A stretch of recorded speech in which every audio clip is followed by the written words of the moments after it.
کاتژمێر سێی شەو لای داوە هێزەکانی پێشمەرگەی کوردستان لە میحوەری قەرەتەپە حەمرین بۆ ئامانجێکی دیاریکرا و ئۆپەراسیۆنێک ئەنجام دەدەن.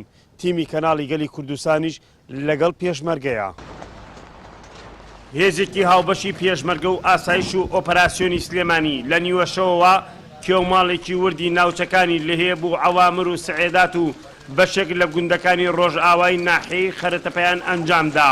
ئەگەرچی ئەم ناوچانە دەکەوێتە ژێر دەسەڵاتی سوپای عێراق و حزبی شەعبیەوە، بەڵام پێشمەرگە پشتبەستن بە زانیاری و کەمکردنەوەی مەترسی تیرۆریستانی داعش ئۆپەراسیۆنێکی فراوانی دەست پێ کرد و توانرا ژمارەیەک لە گومان لێکرا و دەستگیر بکرێت.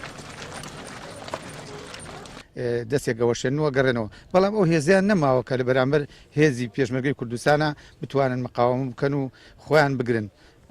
بەڵام چەند جارێک لە چەند سنوورێکەوە دزاکەن و یان عەبرە ناسیفەیەک دانێن دەتەقێتەوە، دەبێتە هۆی زیان و سەرەر بە هێزی پێشمەرگەی کوردستان. بەڵام ئەوە هێزی پێشمەرگەی کوردستان ناترسێنێ.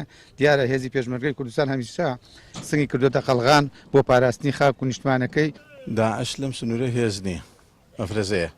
چەند مەفرەزەیەکیان هەیە خەریکی کاری تیرۆریستی ئەنجامەدەن، زیاتر بۆ ترساندنی خەڵکە، زیاتر دێن هەن لە هەندێک دیا دەکەونێکیان ئەنجومەنێکە کوژن، ئەو خەڵکێک ئەناسن بە ناسین کە هاچۆی قەرەتە پۆ شوێنەکان دەکات، ئەچن ئەو کەسانە ئەکوژن و ئەم جێگایانە پێشتر بەدەستیانەوە بووە، بەڵام ئێستاش گڕاونەتەوە ناوچەی خەڵاویە و هەن لە ناوچەی خەڵاویە ئەو بەری بحیرەکەیە ناتوانن بگەنە ئەم مەواقعانە ئللا بە شەوانە نەبێت دزەکردن و ئەو شتانیان.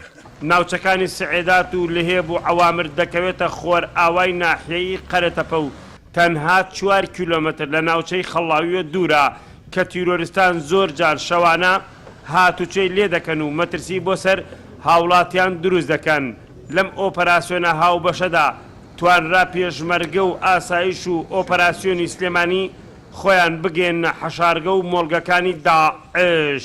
ئەنگاربوونەوەی تیرۆریستانی داعشە لەم ناوچەیە و ئەم ناوچەیەکە کە هەڵکەوتەکەی وایە و لە ڕابردوشدا قەت چەکدارەکانی لێ نەبڕاوە لە سەردەمی بوونی حکوومەتی ئەمریکاش لەم ناوچەیە و حکوومەتی عێراقیش قەت نەیانتوانی ئەم ناوچەیە 100% کۆنتڕۆڵکەن. بەڵام خۆشبەختانە لەوەتێک کە هێزی پێشمەرگەی کوردستان لەم مەنتەقەیەوە هاتووە ئەم ناوچە کوردستانیانەی کە ئازاد کردووە پاکی کردووە تیرۆریستانی داعش. چەکدارانی تیرۆریستی داعش لە ئێستادا وەکو مەفرەزەی بچووک لە ناوچەکەدا کاری ڕفاندن و کوشتنی هاوڵاتیان ئەنجام دەدەن. پێشمەرگە و ئاسایش هەوڵ دەدات ئەو دەرگایە بە یەکجاری لە تیرۆریستان دابخات. دوای کێوماڵێکی وردی ناوچەکە هێزەکانی پێشمەرگەی کوردستان توانیان ژمارەیە گومان لێکرا و دەستگیر بکەن. لەگەڵ ئەوەشدا ڕووبەرێکی فراوانی زەوی لە سنووری دەریاچەی حەمرین ئۆپەراسیۆنی تێدا ئەنجام بدەن. حەیدەر ئەحمەد، کەناڵی گەلی کوردستان، سنووری دەریاچەی حەمرین.